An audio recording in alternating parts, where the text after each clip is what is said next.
I'm Josefina Bashout, also known as the Pussy Priestess.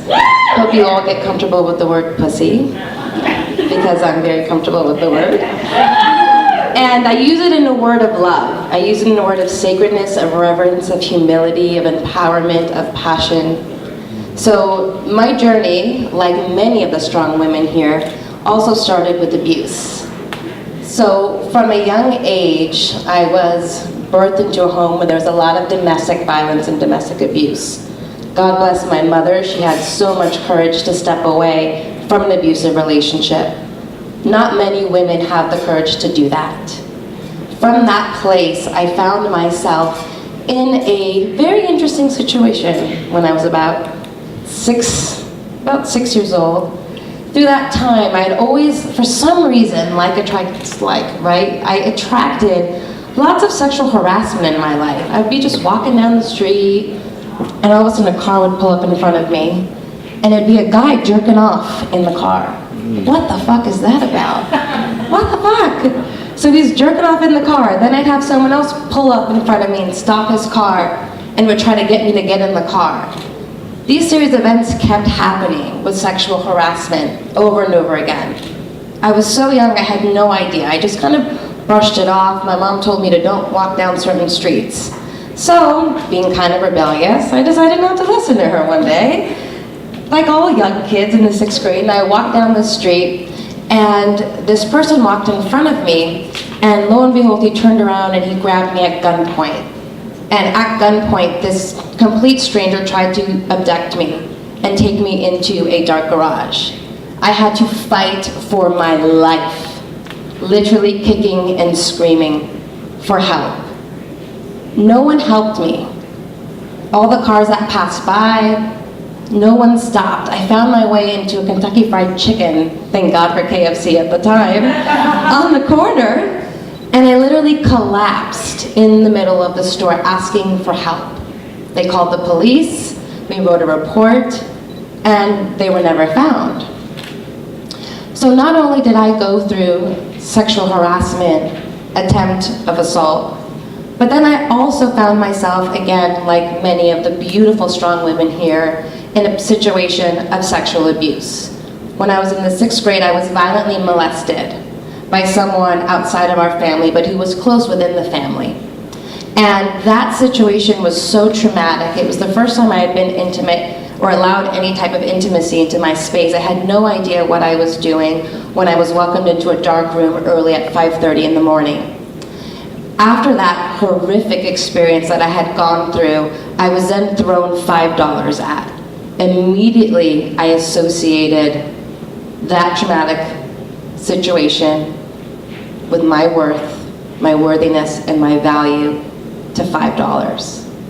My innocence as a child was taken away, and that imprinted into my brain, wow, all of that for $5. So from that place to say that I struggled with worthiness is a total understatement. I had no idea what my value was.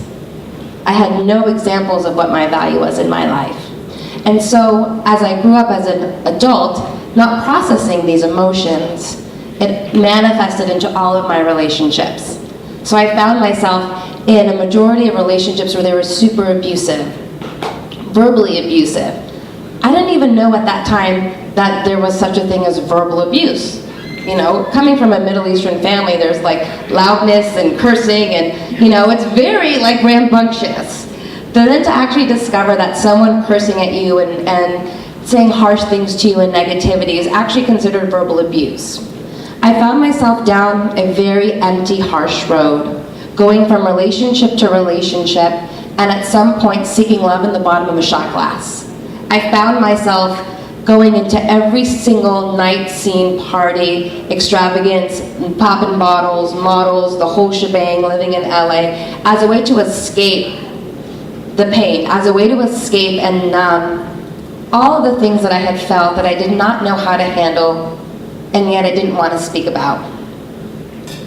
I found myself in a really tumultuous relationship in college, when there was literally abuse. We were hitting, we would be screaming, we'd be drunk, we would threaten to drive our cars off of the cliffs and kill ourselves because we loved each other so much. And that's what you do when you love someone and you're in a fight, right? You threaten to kill yourself and drive off the cliff because that's how you can handle it. At least that's how I knew how to handle it at the time. And apparently that's the same way that he knew.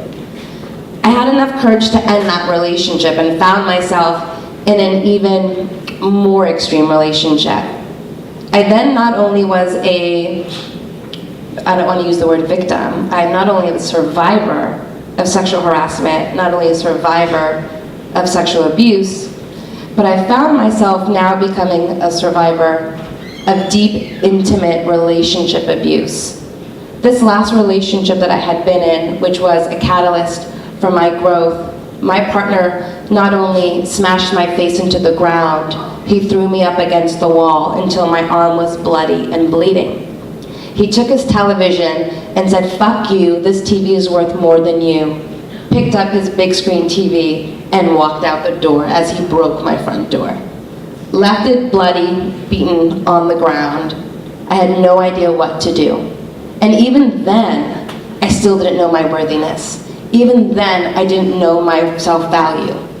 I contemplated going back to this partner, even after therapy. And there was a moment when I knew that I couldn't. That I had to muster up the same courage that I had seen my mom once muster up to leave. And I dropped to the ground and I said, "God, please help me. I am so afraid to leave, but I am so fucking scared to go." I had invested over 3 years in this relationship. We planned to have children together. We planned to build a life together. And yet, I was so empty and so alone and so unfulfilled and not seen. I decided to leave.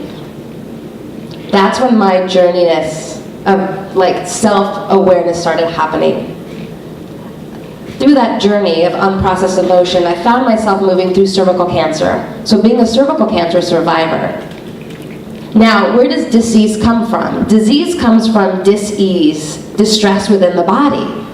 So never giving it a voice or speaking about the trauma manifested into cervical cancer, the most sacred place for a woman to hold and to carry a child and to give birth in life. So that was a year-long battle for myself, which I'm happy to say I am completely cancer-free. Thanks to alternative medicine. And through alternative medicine, like Reiki, like seeing an ND, working with different plant medicines, working with different healing modalities, I was able to help shift and change my life completely. Thank God for meditation, thank God for yoga. I was able to reconnect to my body in a deeper way that I never had before. And through this whole journey, I danced. Because dance is therapy. And dance is celebration. And when I dance, I can move and I can be outside of myself, outside of the pain, outside of the trauma, and I can just connect back into oneness. Does anyone else like to dance here? I love it. Yeah, it's such a great therapy. It's such a phenomenal modality. And so through all of this journey of self, just like our beautiful sister who spoke earlier, I worked with a lot of plant medicine as well for over 3 years. Working with ayahuasca has helped drastically change my life. It has been such a phenomenal healing modality. It is, as well as Akashic Records and working deep with shamanism and crystal therapy and energy work. So through all of this work, I've come to a place of wholeness and completion within myself, but there was still one little piece that did not fully believe that I was healed, that I was really whole and not broken. And there's that word again, pussy. That piece lived right at the root of where the trauma had occurred. So all of the mindfulness and the embodiment and the dance helped, but it didn't get to the core root of where the trauma had occurred, which is literally in my root chakra known as my pussy. Now, that's also a word that's considered taboo being Egyptian and Lebanese lineage, me even up here speaking about this, I could be stoned and killed right now in the Middle East. So to give a voice to those women who don't have a voice is an honor. For me to be able to speak here publicly in front of men and women and be held is an honor. Thank you all for being here and for witnessing and for giving this a voice and for having your courage and strength to do so.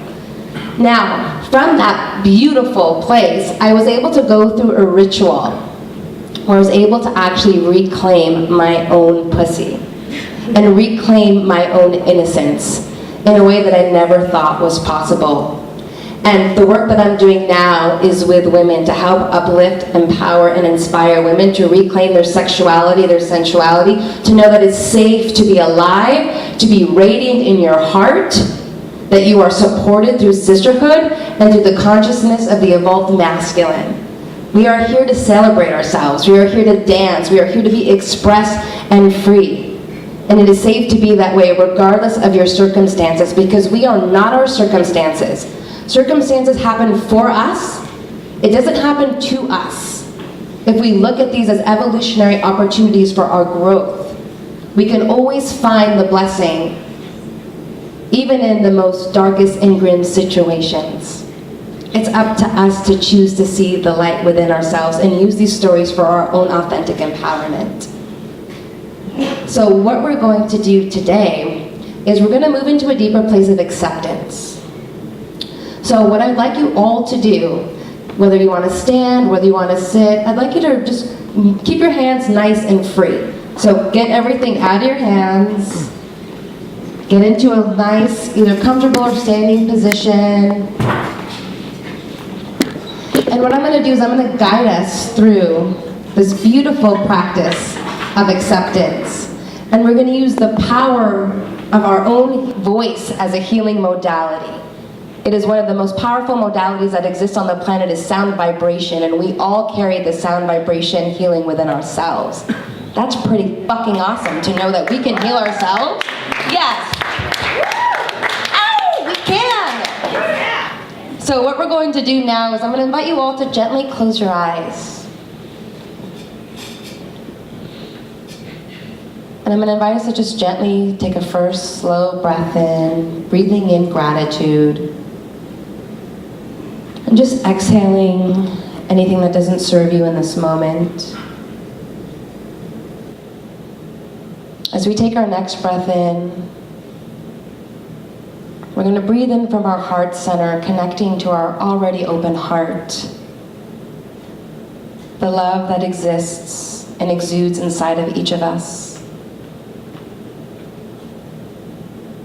Feeling that omnipresence of God within, of spirit within, of life within. And as we take our next breath in, we're going to breathe in acceptance. Accepting where you are right here and right now. Accepting whatever circumstances you're in, not saying you have to approve of them or like them, but just moving into a heart-centered place of acceptance.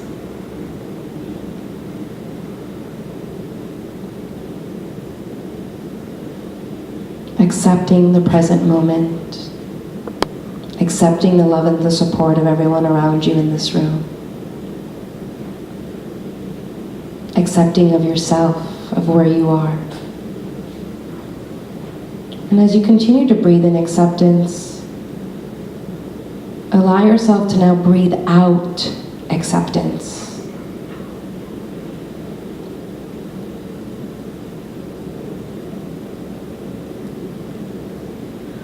And I'm going to guide us now through the 5 warrior syllable seed sounds that has been known for centuries to clear out any obstacles or obstructions that are in our way from feeling that full joy and acceptance. It is the destroyer of obstacles of ego, of upset. Through the sound vibration, we can move into a deeper resonance with our heart. The way that we're going to go is we're going to say each of these syllables out loud 3 times. And I'll guide us. So what I'd like you to do is, with your eyes closed, bring all of your attention to your brow point center, known as your third eye chakra. And we're gonna say out loud the syllable ah. And as we say ah, we're gonna breathe in and continue to repeat it 3 times. So let's take a nice deep breath in. Ah.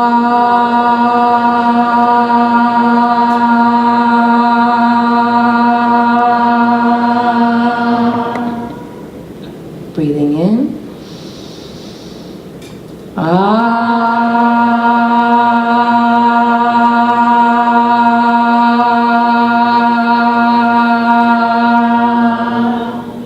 One more time.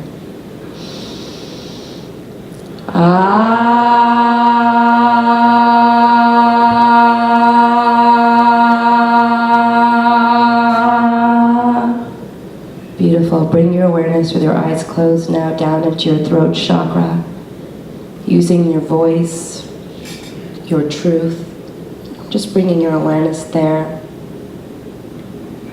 The syllable we're going to use is the word Om. Again, repeating 3 times to clear out any fear you have about speaking your truth, clearing out the resonance so you can manifest with clarity through your words. Breathing in. Om.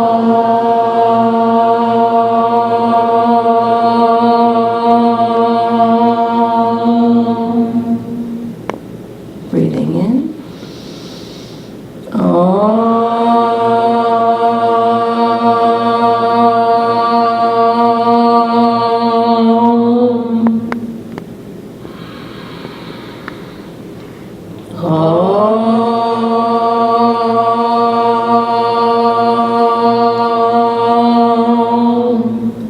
Beautiful. Bring your awareness now down into your heart center. That beautiful place of transformation, where the caterpillar thinks it will die and yet it transforms immediately into the butterfly. The place of expansion. The syllable we're going to use here is hum. Breathing in.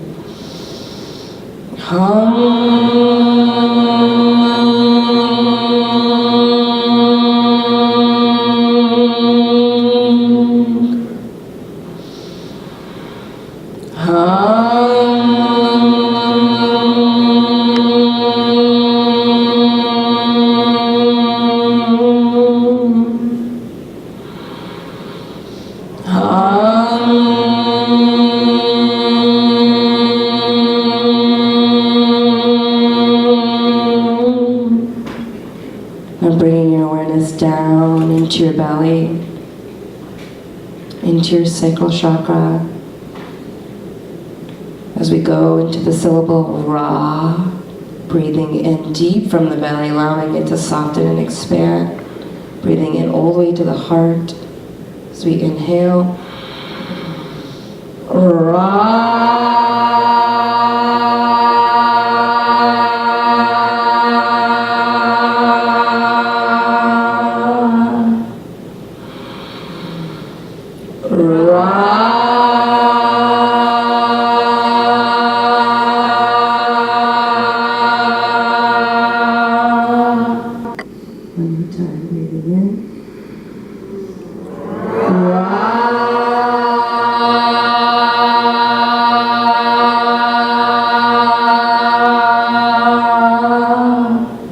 Beautiful. Now we're going to go all the way down into our root chakra, our sex organs, our genital, the place that stores fear and trauma. Holding that in the light. Breathe in deep from those sex organs. Pull it all the way up through into your heart on the inhale. As when we exhale, we're going to go into the last syllable of Za, Za. Breathing in. Za.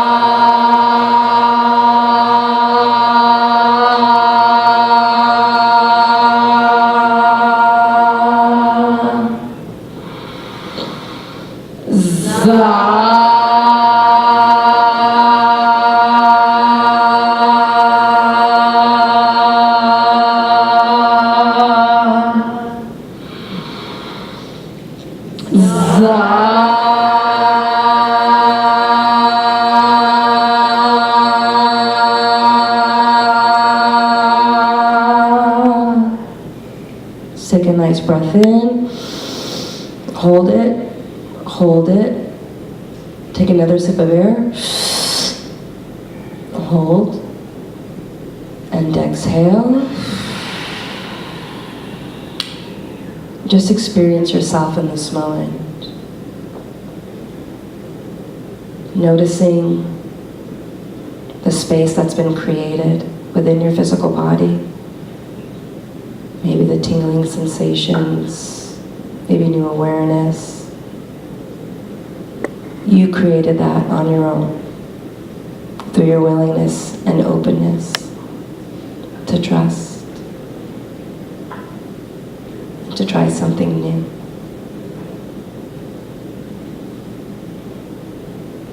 Thank you so much. Now allow yourself to gently open your eyes and come back into this space.